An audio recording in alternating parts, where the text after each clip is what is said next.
Schefter on Jen, Gabe, and Chewy is brought to you by Orthopedic Associates of Wisconsin. If you're looking for top-notch orthopedic care, OAW's team of doctors has been nominated for Milwaukee Magazine's Top Doctors. From sports injuries to joint replacements, their doctors are dedicated to providing personalized, compassionate care. You can experience the OAW difference at Orthopedic Associates of Wisconsin. Their website is orthowisconsin.com. They do, in fact, bring us Adam Schefter each and every week. We're taking him on Thursday since yesterday it was the Homer and Chewy hour. How are you doing today, Adam? Well, Jen, how was your trip to New York? It was wonderful. Thank you for asking. Yeah, did you win an Emmy or not win an Emmy? I did. We did win an Emmy. Yes, we won for College Game Day, Best Studio Show. You know the answer to that, Adam. Or you're just setting me up here, huh? Congratulate. You know what? It must be nice to win an Emmy. I wonder what it would be like to be nominated for an Emmy. So here's the thing. I was talking about this with my good girlfriend, a friend of yours as well, Diana Rossini. There's not a category for what you do. There's not a category of like insider, NFL insider, or best insider, where you and Woj and Shams and Diana would all be kind of in that mix. Similarly, how about just reporter? Just reporter. Yes. Reporter. Yes. And I think that the only category for reporter is sideline reporter. So that is what Holly Rowe was in, Tracy Wolfson was in, Tom Rinaldi was in. And Tracy Wolfson ended up winning that one. Aaron Andrews was nominated in that category, but it is very specific sideline reporter. We were having a conversation saying they need to expand the categories. As media continues to evolve, there's a whole bunch of people who are kind of being left in the lurch. Well, you're not going to get an argument there for me, and I've never been nominated for an Emmy. So again, the fact that you won one, congratulations, it's outstanding. I'd love to be nominated one day. In fact, the ironic part is that I was notified that my daughter Dylan, who did some work for Nickelodeon the last 3 years, she was nominated, or submitted to be nominated, to be more accurate, submitted to be nominated into the Young Emerging Talent category, an award that Noah Eagle fittingly and deservingly won the other night. And I was really rooting for Dylan, my daughter, to be nominated, to get the nomination, be one of the 5 nominees. Not that I ever expected her to win it. I didn't. But I would have loved for her to be the first person from our family to be nominated for an Emmy after I've spent 35 years in this business. That really would be incredible if Dylan won an Emmy before you did. Nominated. That would well, really maybe be win. Something. Maybe win. I mean, in order to win, you got to get nominated, Shefty. Yeah, we just want someone from our family nominated. Hopefully her before me, but we'll see. Maybe one day. Well, you have our vote, Adam. You got our vote. Yeah, well, I don't even need your vote, Chewy. I just want your nomination. That's all I want. Adam, in all your years of infinite wisdom dealing with the NFL, how far apart do you think the Packers and Jordan Love are? Well, here's the thing on those things. I think they come together quickly, usually. And so I think both sides are working to get it done. And my guess, again, will be that at some point before the regular season kicks off in Brazil, that they'll figure out a way to get a deal and an agreement done long term. That would be my guess. Now, that's not assured, and there's work to be done. I don't know that the two sides are overly close right now, but the deal could come together very quickly. It's not a difficult deal to do. It's just how you value him. But I do think that deal, they'll figure out both sides a way to get this done at some point in time here. Adam, also with the NFL, they're testing out this preseason, according to a report yesterday, an optical tracking system for the line to gain rulings. What do you know about that? Because also in that report, I had no idea that they had this high-tech implemented, and they had it at MetLife and Hard Rock Stadium. Obviously, they weren't using it in games. I'm assuming they were just using it to test out. But what do you know about the high-tech and technology that they're going to try to help rule first downs this upcoming preseason? Well, I got to be honest with you, Gabe. It's not what I do know about the technology that they're considering using. It's what I do know about the chain gang stuff that they have been using. We are in 2024. This is the National Football League, and there are games that are decided by where the referees are placing the ball and this chain gang that's marching onto the field to bring out this chain that they probably used in the 1950s to measure whether or not there's a first down. The sport has evolved an incredible amount. Our world has evolved an incredible amount, and we're still using chains to measure whether it's a first down or not. Are you kidding me? Like, really? That's where this is at? You can't figure out a digital way that is infinitely more accurate when some of these decisions help decide games, which help decide jobs, which help decide fortunes and legacies. Like, let's figure it out. Get it done. Not to mention the gambling, Adam. Not to mention the gambling. Yeah, not to mention the gambling. Right, exactly. Like, there's so many elements to this that are so significant. Look, we're talking about how many billions of dollars a year does the NFL do? Does the gaming industry do? How much money is involved? And we're relying on a chain gang to see whether or not there's a first down. Like, especially when the technology exists. Like, they have it, obviously. So it should be easy. This should have been done 10 years ago. So this brings us to the next inevitability, in my opinion. So I think it's inevitable that this will happen in this upcoming season. They're testing it out. I want to cut you off and just say we're going to see highlights and clips of games in about a decade, and you're going to see like somebody running onto the field to measure for a first, and you're like, what is that? I mean, the note card highlight, Adam. The note card highlight when they're bringing out to see if the note card is fitting between the ball and the end of the chain. That is going to live forever. Exactly. Anyway, sorry to interrupt you, Jane. Continue on with your thoughts. So I think this will be an inevitability. I find it highly unlikely that they will find something wrong with the technology or that people will be because it happens so infrequently, first of all. Like most of the first downs, it's very rare that you have the note card situation or, it's a matter of the game continuing or a team keeping the ball. But I digress. My point was going to be how soon before you think that microchip that has been in the football for years that they have not been able to implement to telling us where the ball is, right? They haven't been able to use it yet. How soon before you think that is a reality in the National Football League? Well, again, I guess I come back to I'm of the mind, and forgive me for giving the league too much of the benefit of the doubt, but that's just what I believe.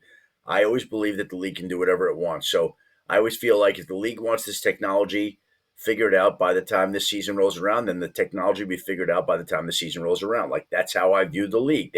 If they want something badly enough, they usually find a way to get it done. So maybe it's not this year because it's just got to be finalized and perfected. But if they want it and they've been working on it and it exists, what's holding it back? Adam, we see it every year that a team is predicted to win 5 games. I mean, you could say that for the Packers last year. I think a lot of people had them at 5 or 6 games, and they wound up doing... Not us. I can tell you, right? You guys nailed it. I'll give you credit. That's why you should be nominated. Just for that alone. So don't want to win, just nominated. That's it. Yeah. And we saw it with Houston, too. No one thought Houston was going to have the year they had. Right. The reason I say that, could the Bears be that team this year? Could they be a threat to Green Bay this year in the division? I think they could be, yeah. By the way, I mean, I know it was very rare what C.J. Stroud did last year. We don't ordinarily see rookie quarterbacks come on and play like that. But I think if you spoke to most front offices, most personnel people, they would tell you that Caleb Williams is more talented than C.J. Stroud. So if that is indeed the case, the potential would be there for Caleb Williams to have a great rookie year. And if he has a great rookie year, the way that some people think he's capable of, then the Bears would figure to also have a great year and therefore be a threat. And if Caleb Williams is what the Bears hope and what many people think, then yes, the Bears want to be great this year, and we want to see if the Bears can turn it around. But the fact of the matter is, for the next 12 to 15 years, they're going to be a threat in that division, formidable challenger to the Green Bay Packers. And it looks like, obviously, the Packers have found their guy in Jordan Love, the continuation of the Hall of Fame legacy of Brett Favre to Aaron Rodgers to Jordan Love. But they're going to have somebody that can be in any sort of gunslinging showdown with him if Caleb Williams is that. And, if you've got the quarterback, and it looks like the Packers do, and the Bears had the chance to do, then you're set for a while. You are. And the Bears had the potential to be, and they had that number one pick. They used it on this guy. Like, the reports on this guy, as you know, I'm not telling you anything you don't know. There are a lot of people who felt like this is the best quarterback prospect that we've seen, since Andrew Luck. Now we'll find out whether or not that's right. Doesn't mean he turns out to be that, but if he is, then Chicago's going to be heard from till the year roughly 2039. No, let's not even put that thought out into the universe, Adam. I'll pretend you didn't even say that. I got to know, Adam, was Scottie Scheffler on your fantasy team last week? No, but that was unbelievable. I rarely have seen a situation like that. If he were on my team, I would have been sick. Like, I would have been, wow. Well, that's what I'm saying, man. If he was on your team, I can't imagine how locked in you would have been to Jeff Darlington's reporting on Friday. Oh, I still was. It was one of the crazier stories. And Jeff is my friend, and he's our NFL colleague. And I got to talk to him. I got to give him a call here. Like, I'm going to guess that he was with Scottie because he was just tracking him for a story that he was working on, and it just happened to happen. No. He was literally just entering the facility, the Valhalla, at the same time. Yeah, they were stuck in traffic. Oh, is that what it was? It was totally coincidental. Oh, how'd you know that, Jen? She's got people. People. He said he was the second car in line as it happened. Adam, I respect you asking me that because people ask you that same question all the time. How do you know that? And you're like, I just do. Yeah, you just do. Well, I would just say that, Jeff was in that spot, and I could tell you he's in our text chain of friends. We have this text chain going that we call Mort Forever, and that morning it was going off at like 6:15. Like, holy cow, this is unreal. I woke up, I'm like, what's going on? And the video of Jeff Darlington say, I'm back. I'm back. We're gonna have we want him to rename his fancy team name, to I'm back. So or guys, that'd be another good one from guys, yeah, guys. Whatever was on that video. Yeah, exactly. It'd be one of those two, but he's gonna have to rename his fancy team name for this upcoming season, I believe. Is there any story that you ever reported on that first comes to mind of, I can't believe I'm reporting on this. This is so crazy that this is happening? Well, I mean, that's a look back, over 35 years, and you're just thinking of the stories that stand out. I remember being in the Broncos media workroom when, the announcement came that Magic Johnson had AIDS, which at that point in time was unbelievable. That was like mind-blowing at the time. You couldn't believe that it was true. Kobe Bryant dying in the helicopter plane, or whatever, the helicopter crash. We were on set at the Pro Bowl. Something that I'll never forget. Those are tragic stories. Kobe especially. Magic was surreal. This was just bizarre, like just surreal in a different kind of way. Trying to think of other ones that would be, I always tell these stories that are around this one guy, Chewy. Remember Clarence K, the Denver Broncos tight end? Oh, yeah. Yeah. Number 88. He was a great blocker. Mm-hmm. And he had been arrested multiple times, like all kinds of incidents. In today's day and age, he would have been suspended so many times, he possibly would have been thrown out of the league. But it was always something. And we were at training camp one time. It was like the last day of training camp. And literally we're outside the cafeteria. And we shake hands with Clarence. Hey, thanks for everything at camp. And he was arrested in Denver 45 minutes later when it was like 70. Like, how could he have possibly gotten down to Denver in record time and got arrested for whatever it was at that point? Like, it was unbelievable. And the story that I always tell, I told the other night, people loved it. It's probably a little profane, and hopefully everybody appreciates it. But they were playing the Raiders one time, and big game, and players getting to the game 3 hours before the game. Warming up, so it's 3 hours before the game. Most guys are there. 2 hours before the game, everyone's on the field. No sign of Clarence K. An hour before the game, no sign of Clarence K. 15 minutes before the game, everyone's gathered in the locker room. It's all quiet and solemn. Broncos head coach Dan Reeves looks very concerned. Clarence Kay's not there. And all of a sudden, in the corner of the locker room, the door opens, and very quietly, Clarence Kay walks into the room. And he just saunters over to his locker, nice and casual, rolls up his sleeves, takes off his watch, puts down his watch. And Dan Reeves walks over to Clarence and says, Clarence, everything okay? And Clarence says, Dan, sometimes it's so good you just can't get up from it. Adam, were you there? Adam, were you there? Were you there? Super Bowl 33.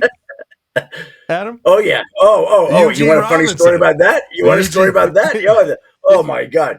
Mike Shanahan, the Broncos head coach. My phone rings 6:30 Sunday morning. I pick up. What's going on, Mike? Is it true? Is what true? Eugene Robinson? Yeah, it's true, Mike. He's not playing today? No, I think he's playing, but he's not in jail or anything, but he's playing. He's like, oh my God, okay. And sure enough, right away they throw the pass to Rod Smith, beats Eugene touchdown. Robinson. Touchdown. Yeah, like, that day and age, that's pre-social media, right? Oh, yeah. So even though it happened Saturday night, it doesn't get publicized till the morning paper arrives in the morning, or you're putting on ESPN. Like, it's a different time. So literally the head coach of the Broncos is calling me on 6:30 Super Bowl morning to see if this is true about Eugene Robinson. Like, yes, it is, Mike. He's like, thank you very much. Have a good day. See you after the game. Adam, we love it when you come on and tell stories, and this was a great morning with you. Have a good one, sir. We appreciate you, and we'll talk to you again soon. Hey, happy Memorial Day weekend, everybody. We'll talk next Wednesday.